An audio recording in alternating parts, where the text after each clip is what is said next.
لکی مروت عوامی national party Yossi گنڈی خان خیل کی نو منتخب کابینہ کی حلف برداری تقریب گنڈی چوک پر منعقد ہوئی۔ مزید جانتے ہیں شریف اللہ کی اس رپورٹ میں۔ لکی مروت عوامی نیشنل پارٹی یونین کونسل گنڈی خان خیل کی نئے کابینہ کی حلف برداری تقریب کے مہمان خصوصی صوبائی کونسل کے ممبر ملک ریاض خان اور ضلعی صدر علی سرور خان تھے۔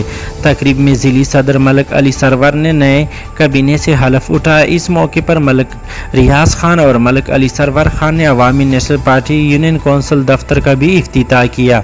تقریب سے خطاب کرتے ہوئے ملک ریاض خان کا کہنا تھا کہ اگلی صوبائی حکومت عوامی نیشنل پارٹی کی ہی ہوگی۔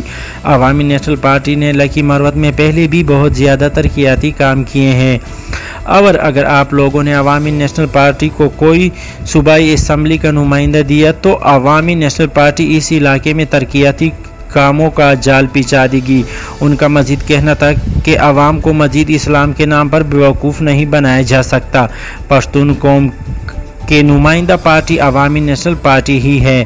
تقریب سے خطاب کرتے ہوئے ملک علی سرور خان کا کہنا تھا کہ انشاءاللہ آئندہ الیکشن میں عوامی نیشنل پارٹی کو ملک ریاض خان کی صورت میں صوبائی امیدوار دیں گے۔ ان کا مزید کہنا تھا کہ ہم فلسفہ عدم تحفظ پر یقین رکھتے ہیں اور پشتون قوم کی ترجمانی ہر پلیٹ فارم پر کریں گے۔ تقریب میں ضلعی صدر ملک علی سرور خان نے نئے صدر اور نئے ضلعی سالار کو پگڑی بھی پہنائی۔